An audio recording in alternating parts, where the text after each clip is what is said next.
जय श्री कृष्ण। स्वागत है आप सभी का हमारे चैनल भक्ति ज्ञान में।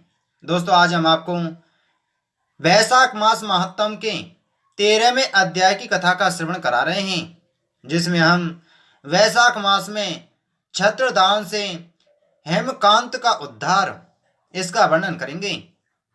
नारद जी कहते हैं, एक समय विदेहराज जनक के घर दोपहर के समय श्रुतदेव नाम से विख्यात एक श्रेष्ठ मुनि पधारे, जो वेदों के ज्ञाता थे। उन्हें देखकर राजा बड़े उल्लास के साथ उठकर खड़े हो गए और मधुपर्क आदि सामग्रियों से उनकी विधि पूर्वक पूजा करके राजा ने उनके चरणों पद को अपने मस्तक पर धारण किया।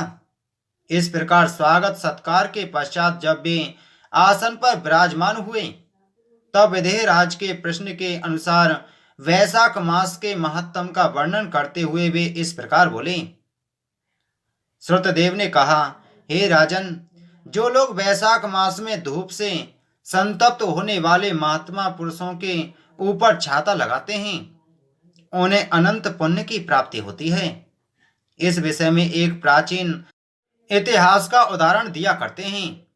पहले वंग देश में हेमकांत नाम से विख्यात एक राजा हो गए हैं। वे कुशकेतु के पुत्र, परम विद्वान और शस्त्रधारियों में श्रेष्ठ थे। एक दिन वे शिकार खेलने में आसक्त होकर एक गहन वन में जा घुसे। वहां अनेक प्रकार के मृग और बरहा आदि जंतुओं को मारकर जब वे बहुत थक गए, तब दोपहर के समय मुनियों के आश्रम पर आए। उस समय आश्रम पर उत्तम व्रत का पालन करने वाले सतर्ची नाम वाले ऋषि समाधि लगाए बैठे थे, जिन्हें बाहर के कार्यों का कुछ भी भान नहीं होता था। उन्हें निश्चल बैठे देख राजा को बड़ा क्रोध हुआ और उन्होंने उन महात्माओं को मार डालने का निश्चय किया। तब उन ऋषियों के 10,000 शिष्यों ने राजा को मना करते हुए कहा, ओ खोटी बुद्धि वाले नरेश, हमारे गुरु लोग इस समय समाधियों में स्थित हैं। बाहर कहाँ क्या हो रहा है इसको ये नहीं जानते, इसलिए इन पर तुम्हें क्रोध नहीं करना चाहिए। तब राजा ने क्रोध से विलय होकर शिष्यों से पूछा, द्विज कुमारों, मैं मार्ग से थका मादा यहाँ आया हूँ, अतः तुम ही लोग मेरा आतिथ्य करो। राजा के ऐसा कहने पर वे शिष्य बोले, हम लोग भिक्षा मांगकर खाने वाले हैं। गुरुजनों ने हमें किसी के आतिथ्य के लिए आज्ञा नहीं दी है। हम सर्वथा गुरु के अधीन हैं, अतः तुम्हारा आतिथ्य कैसे कर सकते हैं। शिष्यों का यह कोरा उत्तर पाकर राजा ने उन्हें मारने के लिए धनुष उठाया और इस प्रकार कहा, मैंने हिंसक जीवों और लुटेरों को भय आदि से जिनकी अनेकों बार रक्षा की है, जो मेरे दिए हुए दानों पर ही पलते हैं, वे आज मुझे ही सिखलाने चले हैं। ये मुझे नहीं जानते। ये सभी कृतज्ञ और बड़े अभिमानी हैं।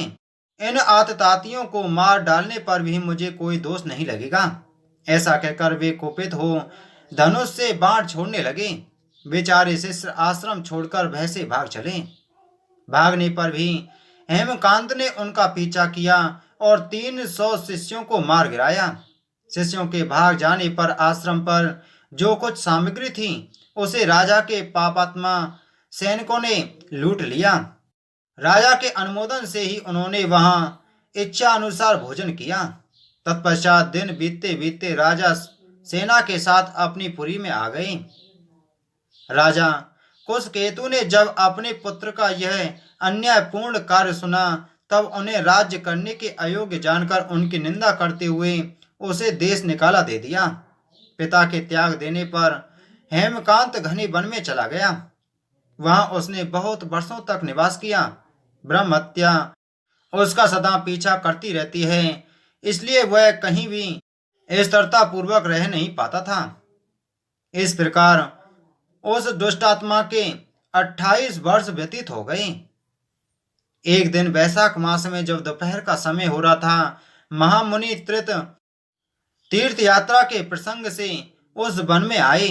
वे धूप से अत्यंत संतप्त और तृष्णा से बहुत पीड़ित थे, इसलिए किसी वृक्षहीन प्रदेश में मूर्छित होकर गिर गई। देवयोग से हेमकांत उधर आ निकला। उसने मुनि को प्यास से पीड़ित, मूर्छित और थका मांदा देख उन पर बड़ी दया की। उसने पलाश के पत्तों से छत्र बनाकर उनके ऊपर आती हुई धूप का निवारण किया।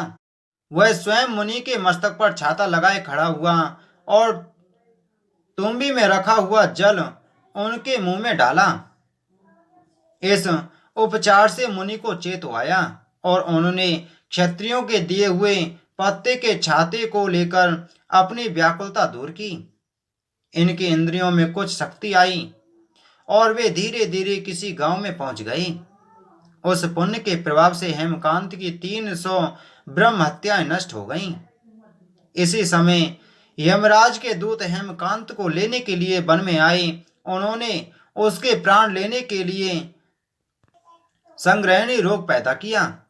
उस समय प्राण छूटने की पीड़ा से झटपटाते हुए हेमकांत ने 3 अत्यंत भयंकर यमदूतों को देखा, जिनके बाल ऊपर की ओर उठे हुए थे।